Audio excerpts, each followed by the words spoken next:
Hi అండి. ఈరోజు ఇంకో కథ చెప్పుకుందాం. బాగుంటుంది. కథ పేరేంటంటే అసూయ తెచ్చిన తంట. ఒక ఊర్లో రాజేష్, కామేష్ అని ఇద్దరు వ్యక్తులు ఉన్నారు. తన పొరుగింటిలో ఉంటున్న రాజేష్ను ఎలాగైనా అధిగమించాలని అనుకుంటాడు కామేష్. తెలివితేటల్లోనూ, ఆస్తిపాస్తుల్లోనూ, మంచితనంలోని, పరోపకారం చేయడంలోనూ తనకంటే ఇంకెవ్వరూ ఎక్కువగా ఉండకూడదని అతను ప్రయత్నిస్తూ ఉంటాడు. అయితే ప్రతిసారి ఇతడికి రాజేష్ చేతిలో భంగం పాటే ఎదురవుతూ ఉండేది. రాజేష్ ఇంకెప్పటికీ వసూలు కాదని వదిలేసిన 2000 రూపాయలు బాకీ వసూలయ్యింది. ఈ విషయం తెలిసిన కామేష్ అసూయతో రగిలిపోతున్న సమయంలోనే దూరపు బంధువు ఒకడు వచ్చి అప్పు అడిగాడు. పట్టరాని కోపం వచ్చినా ఆపుకుని ఎలాగైనా సరే దీన్ని అవకాశంగా తీసుకుని రాజేష్ను దెబ్బతీయాలనుకుంటాడు కామేష్.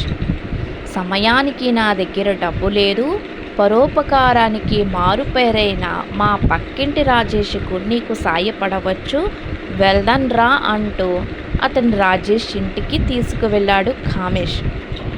ఊరు పెద్దలతో మాట్లాడుతున్న రాజేష్కు తన బంధువును పరిచయం చేసి డబ్బు అవసరమట, మీరివ్వగలని చెప్పాడు. ఇంతలో కామేష్ బంధువు రాజేష్తో మాట్లాడుతూ, మీరు నాకు అప్పు ఇవ్వలేకపోతే నా ఇంకా కోతకు రాని వరి పంటకు తనఖాగా పెట్టుకుని ఇవ్వండి, చాలా అవసరం అన్నాడు. ఇంతలో అక్కడ ఉన్న పెద్ద మనుషులు, ఇప్పుడు వరి పంటకు అంత డిమాండ్ ఏమీ లేదు కదా, అలాంటప్పుడు ఆ పంటను ఎలా తనఖాగా పెట్టుకుంటారని రాజేష్కి సూచించారు.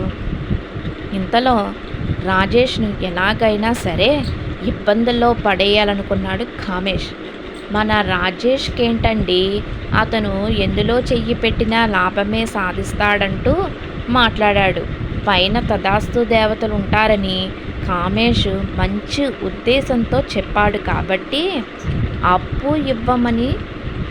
ఇవ్వమని చెప్పారు ఆ పెద్ద మనుషులు. సరేనన్న రాజేష్ అప్పుగా కొంత డబ్బును ఇచ్చి పంపేస్తాడు.